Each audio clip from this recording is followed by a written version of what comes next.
Voilà, comme je vous le disais donc, nous allons poursuivre notre étude de l'évangile de Marc et nous allons retourner dans le chapitre que nous avons commencé la semaine dernière, à savoir le chapitre 5. Marc, chapitre 5.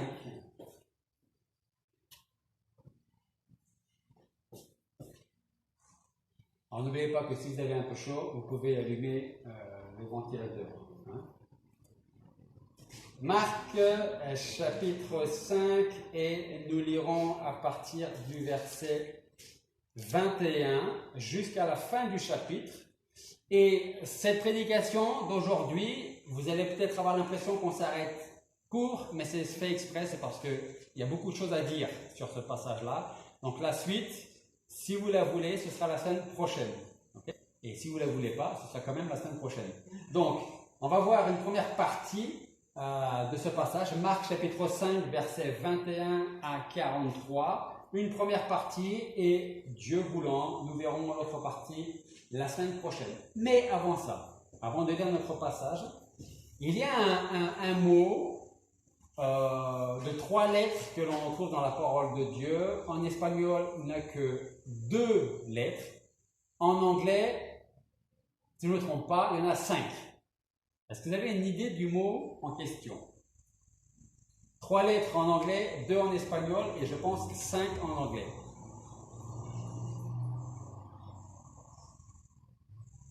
À votre avis, de quoi allons-nous parler ce matin à travers l'étude de l'évangile de Marc? Un mot que nous sommes censés vivre tous les jours en 3 lettres. La foi, exactement. Foi, 3 lettres. La fe en espagnol, 2 lettres. Et fe, 5 lettres en anglais. Donc, 3 petites lettres d'un mot qui a 6 en néerlandais. Voilà. C'est vainqueur. Il ne faut pas les jeter à moitié là-bas. Hein. Ok? Alors, on ne va pas juger la qualité de la foi au nombre de lettres. Okay? Parce que ça voudrait dire que les Espagnols chrétiens ont moins de foi que les Néerlandais. Okay? Donc, de 2 lettres, on passe jusqu'à 6. Donc, c'est quand même un mot qui reste un petit mot, mais qui peut être, et qui est d'ailleurs, la plus grande puissance du chrétien. Et, comme je le dis souvent, la force d'une église, c'est la foi, accompagné de la prière. Une église qui prie, et surtout qui prie par la foi, rien ne peut l'empêcher d'avancer dans l'œuvre du Seigneur. Et c'est exactement la même chose pour la vie de chacun d'entre nous. La foi mise à l'œuvre. Parce que vous le savez, je le dis souvent, c'est très facile de dire « moi j'ai la foi ». Il n'y a aucun souci, j'ai la foi. La vraie question, c'est quand l'épreuve arrive ou quand nous devons mettre en pratique la foi, est-ce que nous avons la même foi que celle dont on a envie de parler?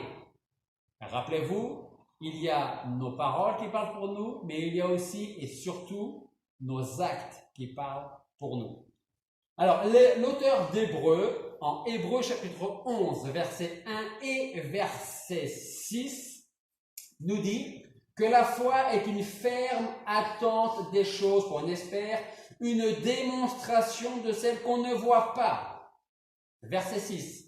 Il est impossible de lui être agréable à Dieu sans la foi, car il faut que celui qui s'approche de Dieu croit que Dieu est, c'est-à-dire qu'il existe, et qu'il est le rémunérateur de ceux qui le cherchent. J'aime bien le verset 1 parce que je pense que c'est la meilleure définition de la foi. La foi, c'est une ferme attente, assurance des choses qu'on espère, qu'on attend. Une démonstration de celles qu'on ne voit pas. Alors, dans la suite du chapitre 5 de son évangile, Marc va donc nous parler de 2 personnes qui vont à leur façon démontrer leur foi.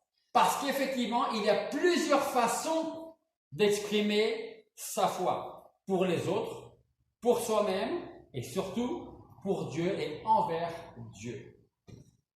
Nous allons voir une première personne qui va aller à l'encontre de Jésus. et une autre personne qui va seulement tenter de toucher le bas du vêtement de Jésus. Alors nous allons donc en Marc, chapitre 5, versets 21 à 43. Jésus étant repassé dans la barque à l'autre bord, une grande foule de peuple s'assembla auprès de lui et il était près de la mer. Et un des chefs de la synagogue nommé Jairus vint et l'ayant vu se jeta à ses pieds et le pria instamment en disant « Ma petite fille est à l'extrémité, viens lui imposer les mains afin qu'elle soit guérie et elle vivra. » Et Jésus s'en alla avec lui, il fut suivi d'une grande foule qui le pressait. Verset 25. Alors une femme malade d'une perte de sang depuis 12 ans, qui avait beaucoup souffert entre les mains de plusieurs médecins et qui avait dépensé tout son bien sans en avoir reçu aucun soulagement, mais qui était plutôt allée en empirant, ayant entendu parler de Jésus, vint dans la foule par derrière et toucha son vêtement, car elle disait « Si je touche seulement ses vêtements, je serai guérie. » Et au même instant, la perte de sang s'arrêta et elle sentit en son corps qu'elle était guérie de son mal. Verset 30. Aussitôt, Jésus, connaissant en lui-même la vertu qui était sortie de lui, se tourna dans la foule en disant « Qui a touché mon vêtement ?» Et ses disciples lui dirent « Tu vois que la foule te presse et tu dis « Qui m'a touché ?» Alors la femme, effrayée et tremblante, je remonte, verset 32, et il regardait tout autour pour découvrir celle qui avait fait cela. Verset 33. Alors la femme, effrayée et tremblante, sachant ce qui avait été fait en sa personne, vint et se jeta à ses pieds et lui dit toute la vérité. Et Jésus lui dit, ma fille, ta foi t'a guérie, va-t'en en paix. Sois délivrée de ta maladie. Comme il parlait encore, des gens du chef de la synagogue vinrent lui dire, ta fille est morte, ne donne pas davantage de peine au maître. Aussitôt que Jésus eut entendu cela, il dit au chef de la synagogue, ne crains pas, crois seulement. Et il ne permit à personne de le suivre, sinon à Pierre, à Jacques et à Jean, frère de Jacques. Étant arrivé à la maison du chef de la synagogue, il vit qu'on y faisait de grands bruits et des gens qui pleuraient et qui jetaient de grands cris. Et étant entré, il leur dit, pourquoi faites-vous ce bruit? Et pourquoi pleurez-vous? L'enfant n'est pas morte, mais elle dort. Et ils se moquaient de lui. Mais les ayant tous fait sortir, il prit le père et la mère de l'enfant et ceux qui étaient avec lui, et il entra dans le lieu où elle était couchée. Et l'ayant prise par la main, il lui dit, Talita Kumi, c'est-à-dire, petite fille, lève-toi, je te le dis. Aussitôt, la petite fille se leva et se mit à marcher, car elle était âgée de 12 ans. Et ils en furent dans un grand ravissement. Et il leur commanda fortement que personne ne le sût, et il dit qu'on donna à manger à la petite fille. Prions. Père Céleste, nous voulons te remercier parce que ce matin, tu nous permets de tenir ta parole entre tes mains, tu nous permets de la lire, et nous voulons te demander maintenant de nous aider à la comprendre, à la prendre pour nous dans notre vie, à la mettre en pratique comme ces deux personnes que nous allons voir aujourd'hui, et si tu le permets, la semaine prochaine.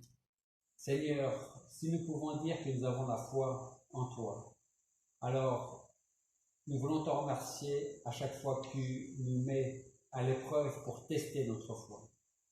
Apprends-nous encore de ton enseignement ce matin et que chacun d'entre nous ici puisse être encouragé et que nous puissions repartir fortifiés, encouragés à marcher non pas par la vue, mais par la foi.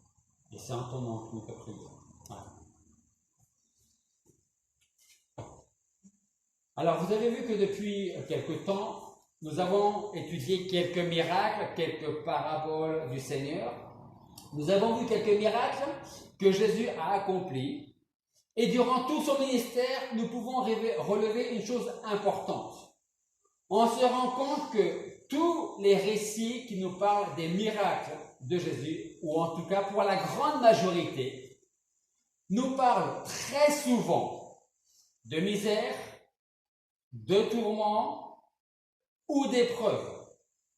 Très souvent, Jésus a affaire avec des paralysés, des aveugles, des boiteux, des infirmes, des démoniaques, comme la semaine dernière, ou encore avec des morts. Alors, si Marc commence le verset 21 par ces mots, Jésus étant repassé dans la barque à l'autre bord, une grande foule de peuple s'assembla auprès de lui et il était près de la mer.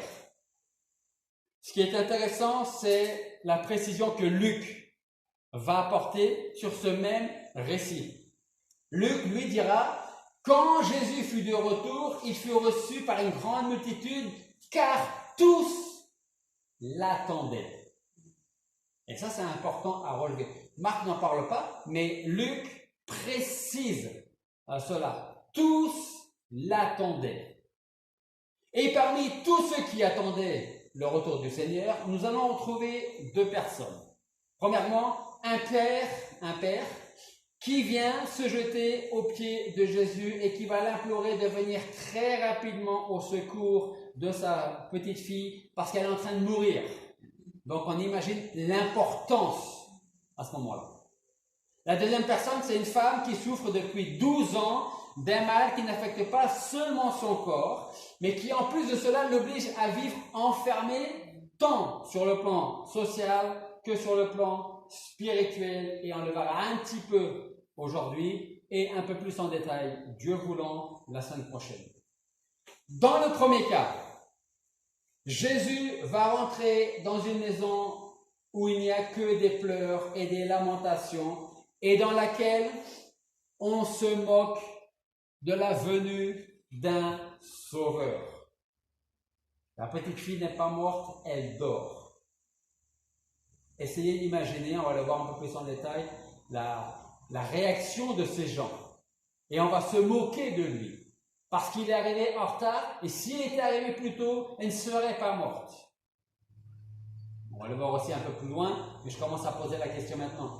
Qui parfois n'a jamais blâmé Dieu de dire si tu avais fait ceci ou cela, si tu étais intervenu plus tôt, ce ne serait pas arrivé. Alors on ne l'a peut-être pas dit consciemment, directement, mais qui ne l'a peut-être jamais pensé. Donc, il va rentrer dans une maison remplie de pleurs, de lamentations, et on se moque de l'idée d'un sauveur. Dans le second cas, Jésus va redonner de l'espoir à ceux qui n'en avaient plus. De plus, ce qu'il faut retenir, c'est qu'entre ces deux récits se trouve, comme on l'a déjà vu, la parabole du semeur, la traversée du lac, l'apaisement de la tempête, et enfin, l'homme qui est délivré de la légion de démons. Il n'est donc pas étonnant, comme le précise Luc, qu'une grande foule attendait le retour du Seigneur pour voir ce qu'il allait encore dire, ce qu'il allait encore faire comme miracle. C'est alors que rentre en scène notre premier personnage. Jésus arrive. Et Jairus arrive aussi. Jairus avait très certainement entendu parler de Jésus et de ce qu'il faisait. Sinon, vous vous doutez bien, il ne serait jamais venu voir Jésus. Donc, il avait entendu parler de lui, de ce qu'il avait enseigné, de ce qu'il avait fait comme miracle. Il se peut même qu'il ait déjà assisté à d'autres miracles que Jésus avait pu accomplir un peu plus tôt.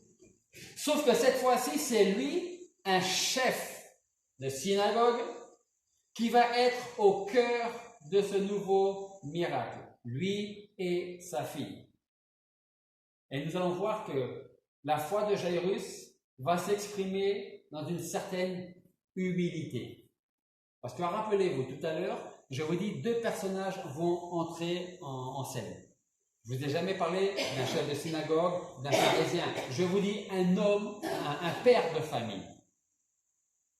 Parce que Jairus n'est plus le chef de synagogue, il est le père de famille. Et ensuite, il y a cette femme malade. Versets 22 à 24. On va revenir sur ce passage. Versets 22 à 24. Un des chefs de la synagogue nommé Jairus vint et l'ayant vu se jeta à ses pieds et le pria instamment en disant « Ma petite fille est à l'extrémité, viens lui imposer les mains afin qu'elle soit guérie et elle vivra. » Verset 24, et Jésus s'en alla avec lui et il fut suivi d'une grande foule qui le pressait. Jésus se met donc en route vers la demeure de Jairus. On ne sait pas si c'était loin ou pas, en tout cas ils y vont. Et on peut remarquer à la fin du verset 24 qu'une grande foule le suivait et le pressait de toutes parts. Ce qui nous pousse à croire que cette foule était visiblement curieuse de ce que Jésus allait faire pour cette petite fille. Comment allait-il ou allait-elle la guérir? De quoi était-elle malade? De quoi souffrait-elle? Qu'est-ce que le Seigneur allait faire pour elle? Et puis au milieu de cette foule se trouve notre deuxième personnage, cette femme atteinte d'une hémorragie. Mais il y a tellement de monde autour du Seigneur qu'elle n'arrive pas à attirer l'attention de Christ sur elle. Alors, à défaut de pouvoir lui parler, elle se dit en elle-même, au verset 28, « Si seulement je touche ses vêtements, je serai guéri. » J'ai envie de vous poser une question. Selon vous, pas selon votre voisin, selon vous, qui des deux a le plus de foi, selon vous? Ceux qui pensent que c'est Jairus. Ceux qui pensent que c'est la femme. Alors c'est intéressant parce que tous ceux qui ont choisi un des deux personnages l'ont fait pour la femme. Selon vous, pourquoi ce serait la femme qui a le plus de foi? À cause de son besoin profond. À cause de son besoin profond. Mais est-ce que Jairus n'avait pas ce même besoin profond?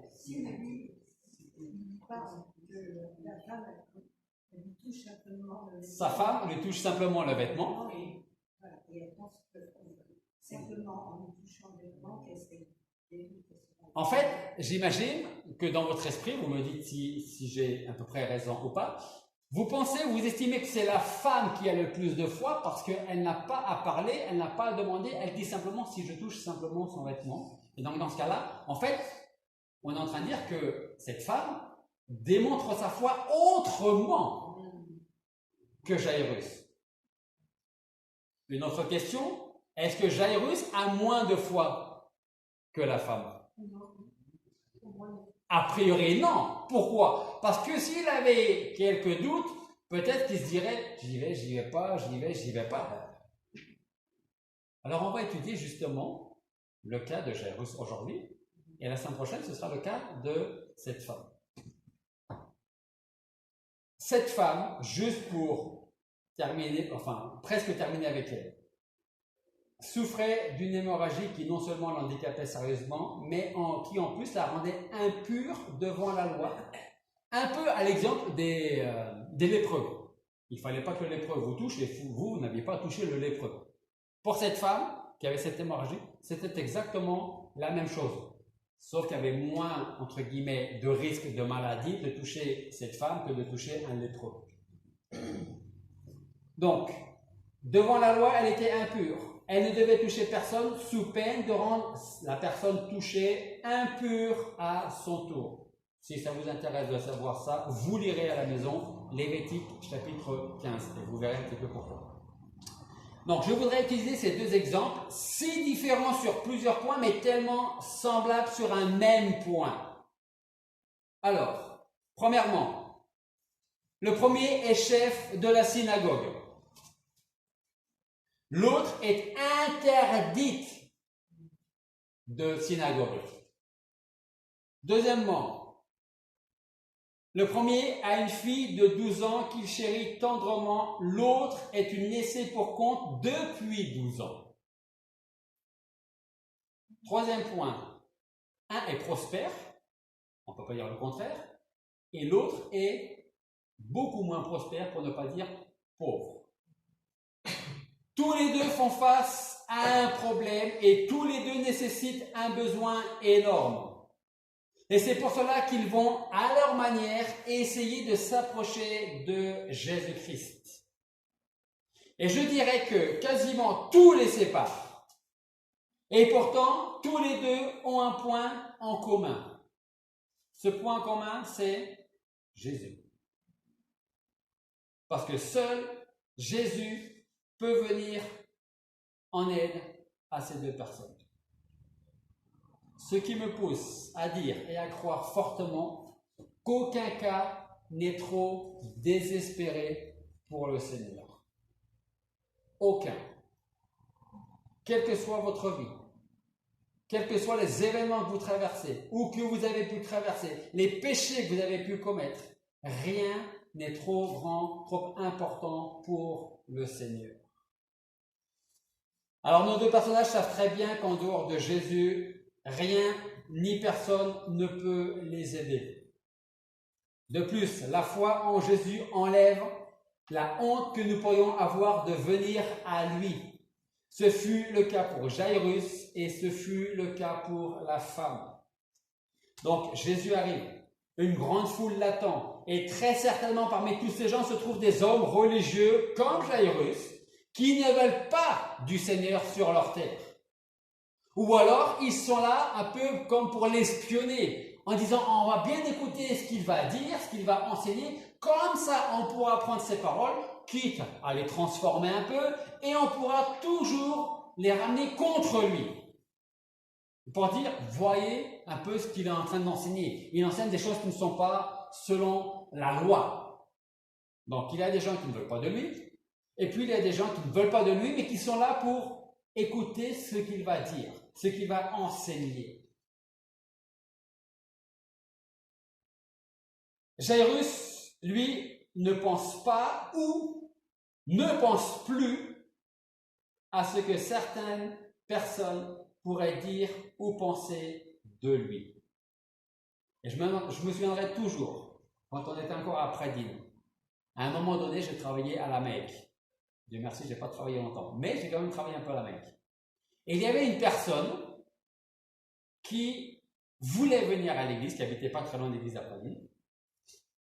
Je lui ai dit, mais pourquoi tu ne viens pas? Et elle m'a dit, mais j'ai peur de ce que les autres vont penser si je viens à l'église. Donc, elle est venue, pas pour assister à un culte, mais elle est venue au moment où on avait fait la première expo Bible à l'église. Ça a été pour elle un moyen de venir, et elle pouvait dire aux autres, je ne vais pas à l'église, je vais à l'expo Bible. Mais quand on a honte du Seigneur ou de dire, je vais à l'église demain matin, parce que nous sommes samedi, c'était vrai il y a 2000 ans, c'est encore vrai aujourd'hui. Donc la foi, ou je dirais avant la foi, je dirais le besoin que nous pouvons ressentir, c'est ce qui peut être un moyen de nous approcher petit à petit par la foi de Jésus-Christ. Parce que quand vous avez, on le verra la semaine prochaine, mais comme la femme fait tous les médecins pour vous soigner, quand vous avez ici-bas recherché tous les moyens pour vivre mieux, parce que tout ce que vous avez tenté jusqu'à présent, ça n'a pas fonctionné, c'est à ce moment-là qu'on dit, ben, je vais essayer l'Église, je vais essayer Dieu, voir si ça marche mieux que ce que le monde peut me donner. Et c'est exactement le cas de la femme. Elle a essayé, je pense, tous les médecins, tout ce qu'elle pouvait trouver sur son chemin pour la guérir. Mais ça a été de pire en pire. Ce qui veut dire que très certainement, elle a essayé des choses qu'on lui a dit de faire. Mais ça n'a pas fonctionné.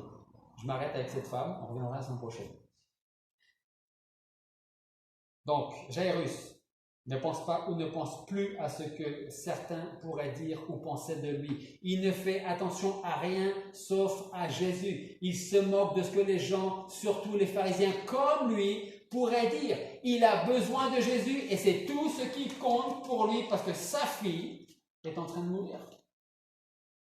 Et il sait très bien que ce ne sont pas ses camarades, les autres pharisiens, les autres docteurs de la loi qui pourront faire quelque chose pour sa fille. Alors, que pouvait attendre Jairus de Jésus? Que pouvait attendre Jairus de Jésus? La réponse est simple, rien. 4 lettres. Rien. Qu'est-ce que nous, pécheurs, nous pouvons attendre de Jésus? 4 lettres, rien. Pourquoi? Parce que la plupart des pharisiens, comme lui, le prenaient pour un imposteur. Et il ne serait pas impossible qu'à un moment donné, lui-même, Jairus, tant que sa fille allait bien, ait rejeté le Seigneur. Pourquoi est-ce que Jairus aurait été différent de ses collègues, docteurs de la loi? Tant que tout va bien dans la famille, on est avec nos collègues. Et on n'a pas envie que ce Jésus casse tout ce que nous avons monté, tout ce que nous avons construit. Sauf que maintenant, sa fille est malade. Donc, si Jairus avait fait partie de ces pharisiens qui cherchaient à nuire au Seigneur, s'il était de ceux qui cherchaient à le faire mourir d'une manière ou d'une autre, alors nous pouvons dire que la grâce de Dieu a été efficace dans sa vie. Parce que peut-être qu'il n'aimait pas le Seigneur, mais peut-être que le Seigneur lui a fait grâce en lui disant « Ta fille va être malade, elle sera sur le point de mourir. Et je vais changer ton cœur et tu viendras à moi. » Alors, avant de savoir ce que le miracle du Seigneur nous enseigne, cherchons à savoir ce que nous enseigne l'attitude de Jairus et posons-nous quelques questions. Premièrement, comment dois-je venir à Jésus? De quelle manière? C'est l'attitude de Jairus qui nous indique comment venir à Christ. Parce que si au XXIe siècle, nous avons beaucoup de choses, il nous apporte aussi beaucoup de mauvaises choses. Et cela est vrai dans tous les domaines de la vie, dans notre travail, dans notre société et aussi, et ça c'est plus triste encore, dans l'Église. En effet, aujourd'hui, beaucoup pensent que devenir chrétien est une affaire à prendre à la légère. Moi, je peux devenir chrétien comme je veux, quand je veux, parce que de toute manière, je suis né dans un pays chrétien, donc quelque part, je suis déjà chrétien. Est-ce qu'avant d'être véritablement chrétien, c'est-à-dire être né de nouveau, est-ce que vous vous sentiez déjà chrétien? On va dire que oui, même si on ne pratiquait pas la religion. Comme on dit souvent, je suis croyant non pratiquant. C'est pareil que si je disais, moi, je suis un grand sportif, mais je ne pratique pas. À la limite, je peux dire, j'étais un grand sportif et je ne pratique plus. Mais dire, je suis sportif encore aujourd'hui, 14 juillet, fête nationale, mais je ne pratique pas. Et il y a une certaine incohérence dans mes propos. Donc, beaucoup pensent que devenir chrétien, c'est quand je veux, où je veux, et surtout si je veux. Pour beaucoup, c'est aussi banal que d'adhérer à une association ou à un club. Je m'engage aujourd'hui, j'y serai peut-être encore demain, et puis peut-être qu'après-demain, si je trouve mieux autre part, eh bien, j'arrêterai là où je suis, et puis j'irai autre part après-demain. Et vous savez, c'est exactement ce qu'on trouve dans l'Église, dans les églises, aujourd'hui encore, et peut-être même plus aujourd'hui qu'il y a peut-être 50 ans en arrière. C'est dommage, je fais juste une parenthèse, mais la musique dans l'Église est très importante. Mais la musique n'est pas le plus important dans l'Église. Le plus important, c'est la prédication de la parole de Dieu. La musique vient en second plan. Elle est très importante, mais la parole de Dieu a la première place. Et quand je discute avec des chrétiens qui disent « j'étais dans cette église, mais maintenant je suis dans celle-là parce qu'il y a beaucoup plus de musique », c'est dommage parce que on choisit une église par rapport à la musique plus que par rapport à la prédication de la parole de Dieu. Je ferme ma parenthèse. Regardons de plus près l'attitude du XXIe siècle et celle de Jairus. Marc dit, l'ayant vu, Jairus se jeta à ses pieds. N'oublions pas qui était Jairus. Il aurait pu venir au Seigneur et lui dire, tu dois venir maintenant chez moi pour guérir ma fille. Pas bonjour, pas s'il te plaît, je suis chef de la synagogue dans laquelle on te permet de prêcher, d'annoncer des choses. Donc, puisqu'on te permet certaines choses, tu viens avec moi et tu vas guérir ma fille. C'est un peu exagéré ce que je suis en train de dire, mais vous savez, c'est exactement ce que nous faisons avec le Seigneur parfois aujourd'hui au XXIe siècle. Et on oublie de dire, Seigneur, si c'est ta volonté, est-ce que tu peux? Ou plutôt, si c'est ta volonté, est-ce que tu veux bien faire telle ou telle chose? intervenir pour telle ou telle chose. Aujourd'hui, on a tout de suite, et quand on n'a pas tout de suite, on est malheureux, on est en colère, un peu comme des enfants gâtés, et on agit très souvent, malheureusement, de la même manière avec le Seigneur. Je reviens à Jairus. Il aurait pu dire, tu dois venir maintenant chez moi pour guérir ma fille, et après tu continues ta route. Il aurait même pu envoyer quelqu'un qui travaille pour lui afin de dire au Seigneur, j'ai mon maître qui a besoin de toi parce que sa fille est en train de mourir, viens s'il te plaît pour la guérir. Mais rien ne se passe de cette façon. Jairus vient lui-même et il vient dans l'humilité. J'aime bien cette image de Spurgeon. Avant de parler de Spurgeon, vous savez que dans l'arche, tous les animaux qui existaient à l'époque de Noé sont entrés par couple, alors que ce soit les girafes ou que ce soit l'escargot. Okay? C'est-à-dire dans le sens où même l'aigle royal, je crois que c'est de l'aigle royal dont parle Spurgeon, et il dit même l'aigle royal a dû s'abaisser pour entrer dans l'arche, par la porte de l'arche. Qui est la porte de l'arche aujourd'hui? C'est Jésus-Christ. Et si on vient à Jésus-Christ la tête haute en disant « Sauve-moi », je pense qu'on ne passera pas à la porte. Par contre, si on s'abaisse, si on s'humilie et qu'on lui dit, comme on l'a vu la semaine dernière, rappelez-vous avec David, mon péché est toujours devant mes yeux. Viens me rendre pur, lave-moi de mon iniquité. Là, le Seigneur va agir. Si on vient la tête haute en disant, moi, tu peux me sauver, je pense qu'on a besoin plutôt de dire, Seigneur, est-ce que tu veux me sauver? Il peut sauver. La vraie question, c'est est-ce qu'il veut me sauver? Et quand on vient avec une certaine humilité comme Jairus, le Seigneur dira, oui, je le veux.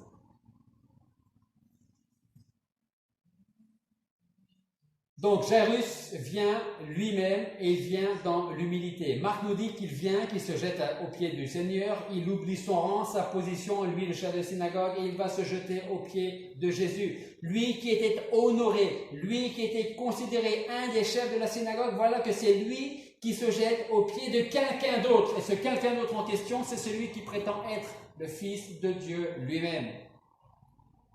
Alors on peut imaginer très facilement, en tout cas moi c'est mon cas, d'autres pharisiens qui ont vu la scène.